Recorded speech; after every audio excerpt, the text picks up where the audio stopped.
In Genesis 2, verses 1 through 3, you could read how God blessed the seventh day. And if you read the fourth commandment, it is reiterated that God blessed the seventh day. He put his blessing on it. When was the blessing ever removed? If the Sabbath was done away, the need to keep it was, wouldn't there be a record of the blessing being taken off of that day? I've asked before and I will ask again. When did God remove the blessing from the seventh day? He never did.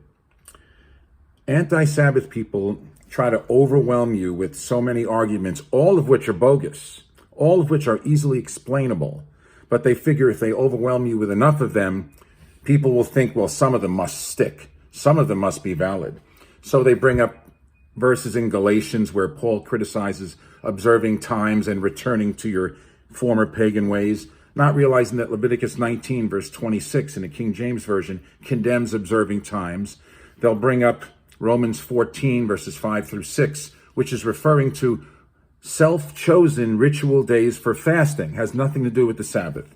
They'll bring up Colossians 2, verse 16, which in reality, we see the Colossians were being judged by ascetics for feasting on the Sabbath. They were judging them after the commandments and doctrines of men, if you read verse 22 of Colossians 2. All the arguments against the Sabbath are easily explainable.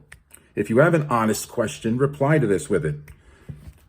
They're all explainable. And indeed, Matthew 12, verse 12 should refute them all anyway. Jesus would not have bothered to speak about what was lawful to do on the Sabbath if it was going to be done away with anyway. So I've asked before, I will ask again. When did God remove his blessing from the seventh day? Reply to this tweet, reply to this YouTube video if you know when it was removed. You won't be able to find it because it wasn't removed. This is why it's a sign of God's people if you read Exodus 31, verse 13, and Ezekiel 20, verses 12 and 20. It really is a test to see who will obey God and who will obey man, who will obey the Council of Laodicea, who will obey church tradition. When was the blessing ever removed? It never was removed. Have a blessed, joyous Sabbath, everyone. Peace all. Bye-bye.